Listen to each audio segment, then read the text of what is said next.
오늘 날씨가 굉장히 추웠는데 또 이렇게 추운 날씨에도 이 자리에 모여서 또 하나님을 만나고 또 기대하는 모든 분들에게 하나님의 따뜻한 은혜와 사랑이 넘치기를 간절히 소원합니다. 성경에는 하나님께서 우리를 사랑하신다는 말씀이 여기저기 많이 있습니다. 특별히 오늘 본문도 하나님께서 우리를 정말 얼마나 또 사랑하시고 그 사랑하심을 정말 사랑한다고 증거로 내밀어주기 위해서 얼마나 많은 노력들과 열심을 내시는지에 대한 그 말씀입니다. 그래서 오늘도 말씀을 통해서 하나님의 사랑이 뜨거워지는 그런 회복이 있는 귀한 시간이 되기를 바랍니다. 오늘 말씀이 나오게 된 문맥을 먼저 좀 살펴보도록 하겠습니다. 오늘은 15장, 창세기 15장의 이제 횃불 언약이라는 제목인데, 오늘 앞장인 14장에서는 아브라함이 치른 굉장히 큰 전쟁에 대해서 나왔었습니다. 동방의 큰 연합군들이 이제 아브라함이 살고 있는 팔레스타인 지역에 이제 쳐들어와서 모든 걸 빼앗고 징계를 한 다음에 아브라함의 조카인 롯을 이제 데리고 갔죠. 아브라함이 그 소식을 듣고 부랴부랴 자신의 집에서 길렀던 사람들을 데리고 그들을 쫓아가서 완전한 승리를 거두고 이제 롯을 찾아왔습니다. 사실 하나님의 전쟁이었어요. 하나님이 아니고는 도저히 이길 수 없는 상대였고 쳐다볼 수도 없는 그런 상대였는데 하나님이 그 전쟁을 이기게 하신 것이었습니다. 아브라함도 그걸 알았죠. 그래서 아브라함이 돌아오고 승전하는 그 돌아오는 길에 멜기스덱 왕이 나와서 이것이 하나님의 전쟁이었다는 것을 알게 하고, 또 그것을 아브라함도 알았기 때문에 네, 하나님 감사합니다, 하나님의 전쟁이었습니다라는 그런 의미를 담아서 멜기스덱에 11조를 드리는 장면이 나왔습니다. 그런데 그 옆에, 멜기스덱 옆에 같이 나온 왕이 하나 있었는데 소돔 왕이었습니다. 전쟁에서 패해서 주랭랑을 친 왕이었는데 아브라함이 이겼다는 소식을 듣고, 또 아브라함이 그냥 이긴 것만 아니라 빼앗겼던 모든 재물을 다 이제 가져왔거든요. 그래서 이제 그걸 보고서는 이제 온 것이죠. 아브라함이 그거를 보고 소돔 왕에게 관계를 맺기 싫어서, 이 소돔 왕과 자기가 엮이면 안 되겠다 싶어서 자기와 함께 간 자들의 비용만 제외하고 그 나머지 다 탈취한 재물들을 그냥 소돔 왕에게 줘버립니다. 줘버리고 이제 자신의 자리로 이제 돌아오게 된 내용이 앞에 14장의 내용이었습니다. 그런데 목숨 걸고 찾아온 롯, 조카 롯, 아브라함이 목숨 걸고 찾아왔으면 함께 거하고 있을 만도 한데 롯이 아브라함이 함께 거했을까요? 다시 돌아갔어요. 다시 그 땅으로 돌아갔습니다. 소돔 땅이었겠죠. 다시 돌아갔습니다. 아브라함이 이렇게까지 생명을 걸고 롯을 찾아온 이유는 단순히 롯이 아브라함의 조카였기 때문만은 아닙니다. 사실 이 당시에도 아브라함이 한 90세 정도 됐을 텐데 그 나이가 될 때까지 자녀가 없었고 오직 롯만 자신의 상속자 혹은 계승자가 되리라는 그런 마음을 가지고 있었기 때문에 이렇게 목숨을 걸고 롯을 찾아온 것이었습니다. 그런데 그 롯이 돌아간 거예요. 그리고 자신이 탈취해온 그런 모든 재물도 소돔 왕을 다 줘버렸습니다. 아무것도 남은 게 없는 거예요, 아브라함에게는. 우리 인간 모든 사람들이 그렇지만 큰 성공을 하고 난 다음에는 우리에게는 허탈감이라는 게 찾아오죠. 아브라함도요, 지금 큰 전쟁에서 이기고 승리했지만 자기가 사랑했던 조카 롯도 다시 돌아갔고 모든 재물까지 다 이제 없어진 상태입니다. 공허함이 찾아올 수 있는 시기였어요. 이럴 때 인간은 빨리 하나님께 나아가서 하나님을 부르지 않으면 자빠지기 십상입니다. 하나님은 바로 이러한 상태를 잘 아셨기 때문에 아브라함에게 나타나셔서 말씀을 하십니다. 그것이 바로 창세기 15장 1절 말씀인데, 한번 창세기 15장 1절 말씀 함께 같이 읽어보도록 하겠습니다. 이후에 여호와의 말씀이 환상 중에 아브라함에게 임하여 이르시되, 아브라함아 두려워하지 말라. 나는 내 방패요 너의 지극히 큰 상급이니라. 아브라함에게 두려워 말라 말씀하셨습니다. 그런데 저기 두려워 말라가 그냥 우리가 생각하듯이 어떤 이렇게 마음이 쫄아있는 그러한 두려움만은 아니라고 생각이 들어요. 이 문맥에서, 제가 말씀드리는 문맥에서 이해하면 두 가지를 다 포함하고 있는데, 하나는 굉장히 큰 상대로 전쟁을 치러서 승리를 했지만 당시 그들은 세계 제국을 제패하는 그럴 만한 대국들이었기 때문에 그들이 졌지만 아브라함에게 언제 다시 찾아와서 징계할지 모르거든요. 아브라함에겐 당연히 두려움이 있었을 겁니다. 그래서 이러한 걱정과 더불어 또 한 가지, 허탈감이에요. 더 근본적인 문제는 허탈감이었습니다. 허탈감에 대해서 하나님은 이런 아브라함을 향해서 내가 너를 채우겠다라는 이러한 말씀을 이제 베풀어 주기 위해서 위로의 인사를 두려워하지 말라라고 이렇게 건네신 것입니다. 그런데 하나님의 이 위로의 한마디 한마디를 하시는데 나는 방패요 너의 지극히 큰 상급이라, 이런 한마디 한마디가 얼마나 아브라함에게 적절한 위로인지를 우리가 한번 살펴볼 텐데 얼마나 감동이 되는지요. 먼저 하나님이 아브라함에게 나는 내 방패다라고 이렇게 말씀을 해주셨어요. 지금 전쟁에 대한 아브라함의 이러한 고백을 받으시는 것뿐만 아니라 앞으로도 내가 네 방패이기 때문에 지켜줄 거니까 염려하지 말라라는 말씀이 되겠죠. 그리고 또 한마디 하셨는데 나는 너의 지극히 큰 상급이다 라고 하셨습니다. 이게 뭡니까? 좀 가벼운 비유일 수도 있지만 젊은 너무나도 사랑하는 커플이 내가 네 선물이야 하고 이렇게 뿅 이렇게 튀어나오는 이러한 장면을 생각해 보시면 그런 거와 비슷하게 하나님이 지금 아브라함에게 너 지금 재물도 다 돌려줬고 심지어 네가 아끼는 그 롯까지도 다 떠나가서 굉장히 공허하겠지만 진짜 생각해봐. 너의 진짜 선물은 나다. 내가 진짜 너에게 필요한 그분 아니냐. 내가 너의 선물이 되어줄게 라고 말씀하신 거예요. 그 공허함을 하나님이 채워주시겠다고 말씀하신 겁니다. 하나님이 내 선물이에요. 여러분 믿습니까? 천국에 뭐 차등적인 상급이 있느냐 없느냐 뭐 논쟁이 많습니다. 그런데 진짜 우리 하나님이 나의 선물이 되는 것이라면 하나님이라는 그 선물 외에 무엇을 더 바라는 건 없을 것 같아요. 그래서 우리가 정말 진정한 상급 대신 하나님을 온전한 상으로 다 취하게 되기를 간절히 바랍니다. 이러한 위로를 아브라함이 받자, 또 감동을 받자 아브라함이요 자기 속에 차마 꺼내지 못했던 그 섭섭함과 아쉬움을 하나님께 이제 토설하기 시작을 하는데 2절과 3절 말씀인데 이것도 한번 같이 읽어보겠습니다. 아브라함이 이르되 주 여호와여 무엇을 내게 주시려 하나이까? 나는 자식이 없사오니 나의 상속자는 이 다메섹 사람 엘리에셀이니이다. 아브라함이 또 이르되 주께서 내게 씨를 주시 아니하셨으니 내 집에서 길린 자가 내 상속자가 될 것이니이다. 나는 자식이 없습니다. 주께서 내게 씨를 주시지 아니하셨습니다. 얼마나 섭섭했는지 아브라함이 2번이나 반복해서 하나님께 토설을 했어요. 그런데 이것이 단순히 하나님을 불신하기 때문에 나왔던 악한 불평이나 원망이 아니었습니다. 이거는요 오히려 불평이 섞이긴 했지만 신자가 갖는 내면의 갈등이에요. 하나님의 약속을 내가 알긴 압니다. 그런데 지금 그 약속이 저에게 전혀 어떻게 진행도 되는지 모르겠고 어떻게 이루어지는지도 모르겠고 어떻게 기다려야 되는지 모르겠습니다. 그래서 제가 생각하기에는 집에서 있는 이 엘리에셀, 이 종인 엘리에셀 뿐인데 내가 뭘 어떻게 해야 되는지 모르겠네요. 제가 연약하기 때문에 어떻게 하나님에 대한 믿음을 가져야 되는지 모르겠습니다 라는 자신의 하나님 앞에서의 진실된 고백을 하는 것입니다. 우리는 하나님을 믿는 자들로서 신자들인데 신자들은 하나님을 믿으면서 하나님 믿습니다 아멘 라고 하는 것도 너무 좋지만 이러한 기도 또한 우리는 올려드릴 수 있어야 합니다. 왜냐하면 이런 기도를 올려드리는 것은 진짜 실제 하나님과의 어떤 실제적인 관계를 맺으면 그 관계 가운데서 나오는 고백들이에요. 정말 관계를 맺으면 항상 좋을 수만은 없습니다. 그럴 때 하나님께 이렇게 고백할 때 하나님이 그 마음을 아시는 겁니다.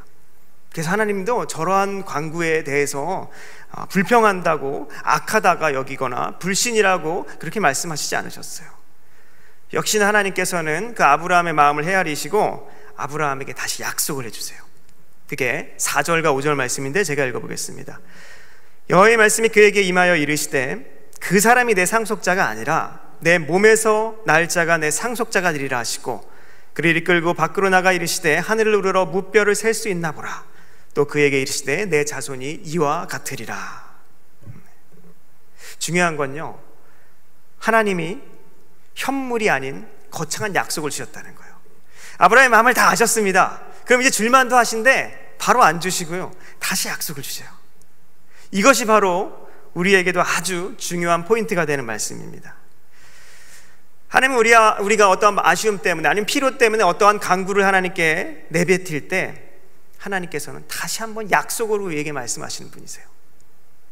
왜 하나님은 항상 이렇게 약속을 주실까요? 우리는 바로 줬으면 좋겠는데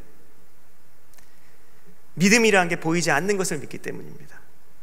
하나님의 믿음 또한 보이지 않는 하나님을 믿음의 눈이라는 새로운 영적 감각을 통해 보는 것이에요. 물론 우리가 이 땅에서의 삶을 끝내서 천국에 올라간다면 하나님을 완전히 거침없이 분명히 면대면으로 보고 또 하나님의 영광을 보고 살겠지만, 그것은 믿음의 눈이 열린 사람들이 가는 곳이기 때문에 그렇게 보는 것이고, 이 땅에서는 우리가 이 하나님께서 키워주시는 영적 감각을 더 배우고 잘 떠야 하는 것입니다. 그래서 하나님은 이 영적 감각을 키워주시기 위해서 약속을 일하세요. 그래서 그 약속이 무엇인가를 우리가 잘 보는 것은 우리의 신앙을 위해서 너무나도 귀한 또 중요한 일이 됩니다. 자, 그렇다면 성도들의 본이자 믿음의 조상인 아브라함은 저런 약속 가운데 어떻게 반응했는지 한번 살펴보겠습니다. 15장 6절 말씀입니다. 같이 읽어보도록 하겠습니다. 아브라함이 여호와를 믿으니 여호와께서 이를 그의 의로 여기시고. 창세기에서 가장 중요한 말씀 중에 한 말씀이 바로 이 말씀이죠. 아브라함이 여호와를 믿으니 하나님께서 그것을 그의 의로 여기셨다. 바로 이신칭의, 우리가 잘 알고 있는 이신칭의에 대한 말씀입니다. 루터가 로마서 1장 17절 오직 의인은 믿음으로 말미암아 살리라, 그 말씀으로 종교개혁이라는 것을 일으켰는데, 그 말씀, 의인은 오직 믿음으로 말미암아 살리라, 이 말씀은 사실 로마서의 말씀이 처음 말씀이 아니었어요. 바로 창세기가 본류의 말씀입니다. 그리고 의인은 믿음으로 말미암아 살리라 라는 말씀이 창세기뿐만 아니라 또 어디도 나오죠? 하박국서에서도 나옵니다. 하박국 2장 4절에서도 나와요. 하박국은 어떠한 주제를 가진 성경입니까? 세상을 보는데, 하박국이 보는데 악인들이 잘 되는 거예요. 의인들은 계속 고난을 당합니다. 도대체 하나님 뭐 하시는 거예요? 라고 말합니다. 이런 것들에 대해서 질문과 대답이 오가가는데, 하나님이 이거에 대한, 왜 악인이 흥한 것 같고 의인은 이렇게 고난을 당하는 것 같다는 거에 대한 답을 이제 하나님이 주시는데, 어떻게 살아야 됩니까? 라는 질문에 하시는 중요한 대답 중에 하나가 하박국 2장 4절이에요. 바로 이거죠. 보라, 그의 마음은 교만하여 그 속에 정직하지 못하나 의인은 그의 믿음으로 말미암아 살리라. 창세기, 하박국, 로마서.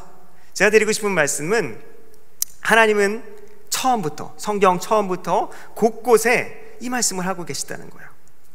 구원과 영생과 신앙은 어떤 물질적인 특정한 것을 내가 얻고 그것이 하나님이 주신 복이기 때문에 저 하나님을 내가 믿어야겠구나 라는 것이 믿음이 아니고요, 또는 나의 어떤 행위로 말미암아 하나님이 그것이 기뻐하는 일이 돼서 하나님이 그에 합당하게 어떠한 현물을 주는, 이렇게 보이는 것들로 거래하는 것이 믿음이 아니라는 말씀을 창세기와 하박국과 로마서 등등에서 계속 말씀하시고 있는 것입니다.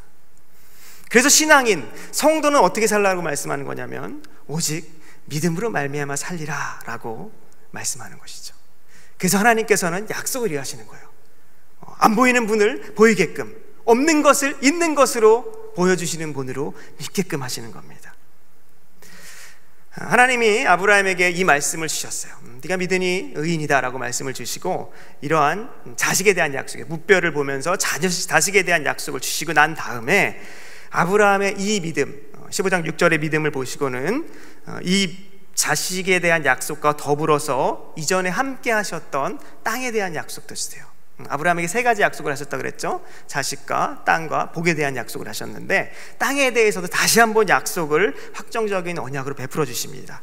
7절인데요 7절 제가 읽어보면요, 또 그에게 이르시되 나는 이 땅을 내게 주어 소유로 삼게 하려고 너를 갈대아인의 우르에서 이끌어낸 여호와라 라고 말씀하십니다. 그리고는 9절부터 12절 통해서 아브라함에게 자신의 언약에 대한 공식적인 언약식을 준비시키세요. 9절 보시면 여호와께서 아브라함에게 말씀하십니다. 나를 위해서 3년 된 암소와 3년 된 암염소와 3년 된 수디양과 산비둘기와 빛비둘기 새끼를 가져올지라. 그리고 10절 보시면, 10절 한번 같이 읽어보겠습니다.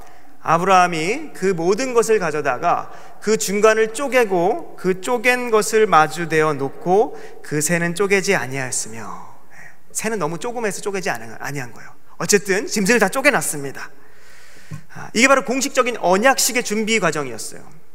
성경에는 이런 공식적인 언약식의 장면들이 몇 차례 나옵니다. 그런데 이것은 우리의 구속과 은혜와 또 영생을 얻는데 굉장히 중요한 부분들이에요. 십계명을 수여한다거나 다윗 언약 다음에 성전을 봉헌하는 장면이라든가 이런 장면들, 십자가라든가 이런 언약식, 공식적인 언약식의 장면들은 굉장히 중요합니다. 특별히 우리가 신앙생활을 함에 있어서 또 중요한 거는 7일 중에 하루 하나님이 부르신 자리인 공적 예배, 주일 낮 예배에 나와서 예배를 드리는 자리가 바로 하나님의 공식적인 언약식을 갱신하는 자리예요. 그렇기 때문에 그 예배가 너무나 중요한 건데, 어쨌든 본문에서 아브라함의 이 언약식 준비 과정에서 먼저 눈여겨볼 거는 이 아브라함이 소와 염소들을 쪼갰다는 겁니다. 쪼개면 당연히 어떻게 됩니까? 피가 납니다. 피가 흐릅니다. 그래서 쪼개다, 자르다라는 이 말은 히브리어 원어상 언약을 맺다라는 것과 함께 항상 돼 있어요. 함께 돼 있고, 그래서 쪼개다, 언약을 맺다라는 것은 영원히 같다고 표현할 수 있을 정도로 아주 밀접한 관계입니다. 무슨 말이냐면, 언약이라는 것, 하나님의 약속에 더 강한 표현이죠. 언약이라는 것은 피가 나는 것, 즉 나의 생명을 자르는 것, 거는 것이라는 그런 의미가 있다는 겁니다. 그래서 만약 내가 어떠한 상대와 언약을 체결했다면 그것은 내가 생명을 걸겠다는 얘기고, 내가 만약 지키지 못할 때에는 저 짐승과 같이 내가 쪼개어지겠다는 것을 맹약하는 것입니다. 그래서 고대에서는요, 언약을 맺을 때 이와 같이 짐승을 갈라서 피를 내서 언약을 맺었어요. 특히 더 이것을 강하게 좀 의미를 부여할 때는 당사자 둘이 그 쪼개진, 그리고 피가 난장한 그 곳을 지나가게 돼 있습니다. 그래서 그 언약의 확실성을 드러내기도 했죠.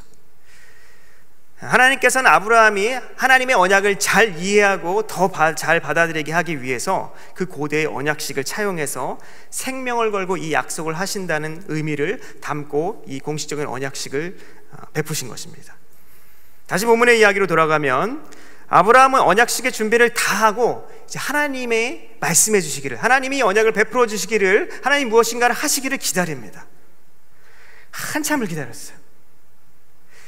해진 무렵까지 기다립니다.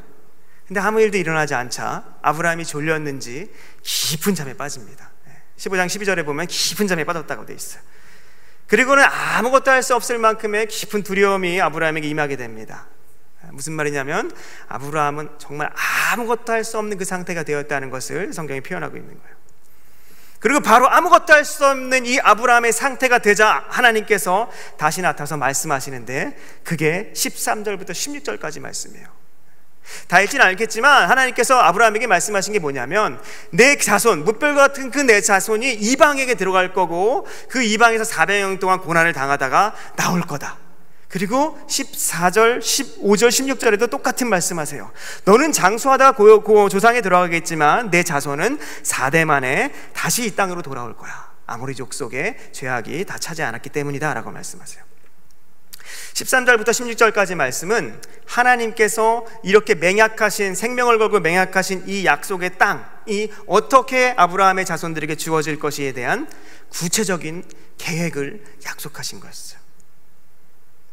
그리고 우리가 다 알다시피 이 구체적인 약속은, 이 계시는 하나님의 구원에 관한 그림이 담겨 있었죠. 출애굽 사건을 통해서. 그리고 실제 그것이 400년 후에 구체적인 일로 실체가 돼서 드러나게 됩니다. 그래서 저 약속을 담은 출애굽 사건은 한 사건, 어떻게 보면 2000년 전에 있었던 그런 출애굽 사건의 중요성을 넘어서, 한 3500년 전이겠죠, 그 정도 넘어서 하나님의 구속 약속, 그 약속에 실현된 것이고, 그 출애굽의 구원의 그림은 영원한 영적 세계에서 그리스도를 통해 종말이 될 때까지 계속 이어지게 되는 그런 사건으로, 또 그림으로 반복적으로 등장하게 되는 것입니다. 바로 이게 공식적인 언약식의 모습이었어요. 근데 오늘 본문에서 나온 이 언약이 소위 횃불 언약이라고 부릅니다. 횃불 언약을 부르는데, 이러한 구속 언약의 마지막으로 함께 제가 살펴보고자 하는 것은 17절입니다. 이 17절 때문에 횃불 언약이라고 불리는 것인데, 17절 함께 읽어보겠습니다. 해가 져서 어두울 때에 연기 나는 화로가 보이며 타는 횃불이 지나더라. 횃불이 쪼갠 고기 사이로 지나갑니다. 과연 횃불이 보였을까요? 하나님의 임재하심이죠. 하나님이, 보이지 아니하시는 하나님이 그 고기 사이로 형상하시며 지나가시는 것이에요. 하나님이 거기에 나타나신 것, 임재하신 것만 해도 보통 일이 아닌데 쪼갠 고기 사이를 지나갔어요. 오늘 이 언약식이 무엇보다 중요한 이유가 바로 횃불, 이 하나님이 쪼갠 고기 사이에 지나가셨다는 거에 있습니다. 왜냐하면요, 이 언약의 다른 당사자인 아브라함은 지금 아무것도 할 수 없는 상태였어요. 아무것도 할 수 없는 상태였습니다. 위에서 말씀드렸듯이 언약의 쌍방 당사자가 쪼갠 고기 사이로 지나가는 것은 굉장히 강한 언약의 맺음 방식입니다. 그래서 서로가 생명을 걸고 약속을 지키겠다는 건데, 그럼 이 횃불 언약의 의미가 무엇이겠습니까? 하나님께서 친히 하나님의 생명을 걸고 이 약속을 지켜내시겠다는 거예요. 세상에 이런 약속 존재하지 않습니다. 약속을 주는 사람이 내가 생명을 걸어서 이걸 지켜내겠다고 하는 거. 그래서 하나님은 이 약속을 지켜감에 있어서 아브라함 자손들이 그 약속을 지키지 못한다고 하더라도, 못 지키면 원래 그 못 지킨 당사자가 생명을 내어야 되는데, 아브라함과 그 자손이 그들의 생명으로 대가를 치르는 것이 아니라 하나님께서 하나님의 생명을 주어 이 약속을 지켜내시겠다는 겁니다. 원래 언약이라는 건 쌍방적인 거예요. 사실 오늘 15장 언약에서는 하나님께서 내가 땅을 줄게, 그리고 그것에 대해서 언약을 맺었습니다. 그것만 나왔지만 사실 이 언약 안에도 조건은 있습니다. 그 조건은 뭐냐면 아브라함이 하나님 말씀을 지키는 거예요. 아브라함뿐만 아니라 아브라함 자손이 하나님 말씀을 지키는 겁니다. 하나님 말씀을 따르는 것. 이러한 조건적인 내용, 하나님 말씀을 따르는 것에 대한 조건적인 내용들은 이제 성경의 뒤로 가면 갈수록 더 많이 드러나게 되죠. 그래서 그것이 율법으로 드러나게 되는데, 그래서 율법이라는 것은 하나님이 베풀어 주신 언약 가운데 당연히 지켜야 되는 것이고, 그것을 지켰을 때 하나님의 약속이 이루어지는 것입니다.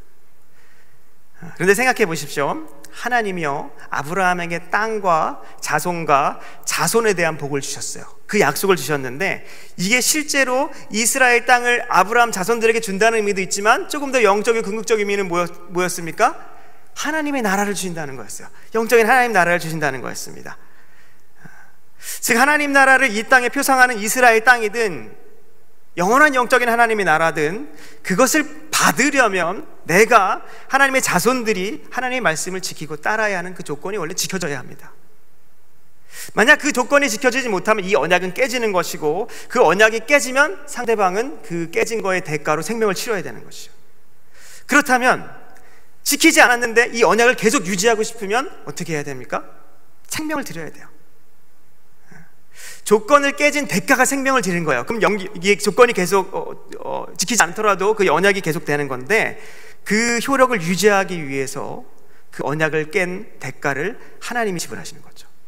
그래서 오히려 하나님이 자신의 생명을 대신해서 대가를 치르고 하나님과 이 하나님 나라에 대한 이 약속을 영원히 이뤄내실 것이라는 것이 바로 오늘 횃불 언약에서 드러난 하나님의 계시예요. 생각해 보세요. 아브라함 자손들이 하나님 말씀을 지켰습니까? 못 지켰어요. 아브라함의 영적인 자손들은 우리는 하나님 말씀을 지킵니까? 다 지켰습니까? 못 지켰습니다. 그 언약을 떼시는 거예요. 우리 하나님 나라에 들어갈 수 없습니다. 그럼에도 우리는 하나님의 백성이라고 말할 수 있어요. 왜요? 우리는 하나님 나라를 들어갈 자격이 없죠. 사실은 하나님 나라의 말씀을 지켜지 못했기 때문에, 우리는 파기됐기 때문에 어떻게 되는 게 맞냐면 하나님의 나라를 상속받을 수 없고 오히려 그 나라에선 쫓겨나고, 그렇다면 우리는 어디로 갑니까? 사탄을 예비하고자 만든 그 지옥에만 들어갈 자격이 있는 자들이에요.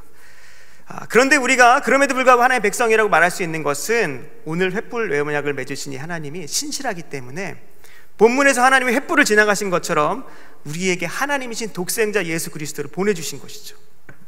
그래서 예수님이 우리가 달려서 그 값을 생명으로 치러야 하는 그 자리인 십자가에 달리신 것입니다. 그래서 우리는 십자가를 볼 때 저기가 내 자리였다라는 것을 분명히 인식할 수 있어야 됩니다. 언약이 깨졌어요. 우린 지키지 못했습니다. 그래서 우린 그 십자가의 다리, 저주의 자리 가운데 달려야만 그나마 그 대가를 치를 수 있는 거였어요. 그런데 그 자리에 예수님이 달리신 것입니다. 이것은 그냥 감성적인 스토리를 말하는 것이 아닙니다.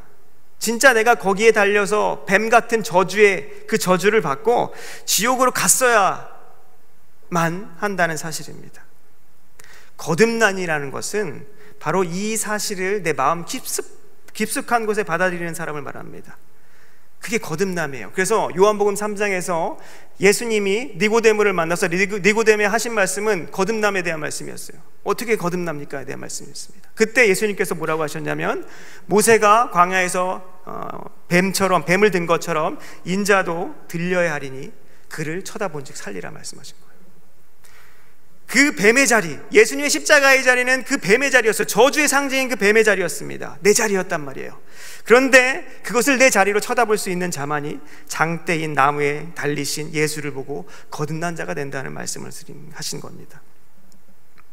이렇게 하나님이신 예수님은 스스로 횃불이 되어 생명을 저주 가운데 바침으로 우리를 사망에서 생명으로 건져주셨을 뿐만 아니라 하나님 나라에 계속 머물 수 있도록 언약을 지켜주셨고, 우리는 오직 예수 그리스도의 이 중보의 은혜로 말미암아 이 약속, 횃불 언약의 이 약속을 계속 누릴 수 있는 자격을 얻게 되었다는 사실입니다. 이 말씀을 히브리서 9장 15절에 히브리서 기자가 이렇게 말하고 있어요. 이로 말미암아 그는 새 언약의 중보자이시니 이는 첫 언약 때에 범한 죄에서 속량하시려고 죽으사 부르심을 입은 자로 하여금 영원한 기업의 약속을 얻게 하려 하십니다. 그럼 우리에게 요구되는 건 아무것도 없을까요? 있죠. 바로 믿음입니다. 믿음 또한 조건은 아니지만 아브라함 믿음이 이것을 의로 여기셨듯이 믿음입니다. 어떠한 믿음이냐면 하나님의 언약과 그리고 그 언약을 스스로 이뤄내신 우리 주 예수 그리스도의 구속을 믿는 그 믿음입니다. 그 믿음이 있으면 우리가 어떻게 되냐면요, 예수의 생명과 우리의 생명이 하나로 연결이 된다는 거예요. 그래서 우리와 연합한 예수님 때문에 우리의 생명이 바친 것이 대신 된다는 거예요. 예수님이 생명이 바쳤지만 예수님과 우리 생명이 연합되기 때문에 예수님이 바치신 그 생명에 우리 것이 돼서 우리의 죄가 간과되고 우리는 죄인이 아닌 의인이 된다는 것입니다. 이게 바로 이신칭의 유익이고, 이것이 그 무엇보다도 더 큰 상급인 우리 하나님, 그분을 우리가 누리게 되는 삶의 모습입니다. 이것이야말로 죄인된 우리에게 울려 퍼지고 선포된 기쁜 소식, 복음이 아니겠습니까? 우리가 이 내용과 또 복음을 진짜 안다면 막 살 수가 없어요. 하나님의 조건인 그 조건을 어기면서도 난 예수님이 이 언약을 위해서 스스로 생명을 바치셨으니까 나는 괜찮아, 난 천국 갈 수 있어 라고 하면서 또다시 예수님을 장대 위에 다는 것이 아니라, 장대 위에 다면서 아무런 느낌이 없는 것이 아니라 그렇게 살 수 없어요. 그렇게 살 수 없어요. 하나님이 기뻐하시는, 하나님이 원하시는 일들을 내가 하고 싶은 마음이 드는 겁니다. 그렇기 때문에 율법이 그러한 의미에서 아직도 우리에게 유효한 것이죠. 내가 하나님의 은혜를 받은 자이기 때문에 그 은혜 때문에 감사해서 반응하고, 그 은혜 때문에 하나님이 어떻게 말씀하시지, 어떤 것이 기쁨의 삶이지라고 보면서 그대로 살아가려고 하는 것. 그리고 정말 하나님이 사랑하시기 위해서 주신 그 말씀을 나도 하나님을 사랑하기 위해서 그렇게 지켜내는 그 사람이 되는 것. 그래서 그 말씀을 따르는 삶으로 되는 것이 바로 거듭난 자의 삶이라는 것입니다. 그래서 이렇게 복음과 하나님 말씀을 따르는 삶은 하나님을 사랑하는 우리의 신앙 성숙과 완전히 직결되어 있어요. 이러한 피 묻은 십자가의 복음과 그 은혜의 언약을 베풀어 주신 하나님, 우리를 얼마나 사랑하는지 말로 다 표현할 수 없죠. 그리고 그 사랑을 전 역사를 거쳐서 지금도 연걸어 가는 분이 바로 우리가 믿는 우리 하나님이십니다. 우리가 그래서 이러한 복음의 능력과 또 사랑을 더 많이 묵상하심으로 하나님으로 기뻐하는 자가 되고, 또 하나님으로 기뻐하는 삶으로 나아가시고 진정으로 하나님의 백성다운, 그래서 정말 하나님의 복음을 영화롭게 할 수 있는 귀한 하나님의 상속자들이 다 되시기를 예수님의 이름으로 축복합니다. 기도하겠습니다. 주님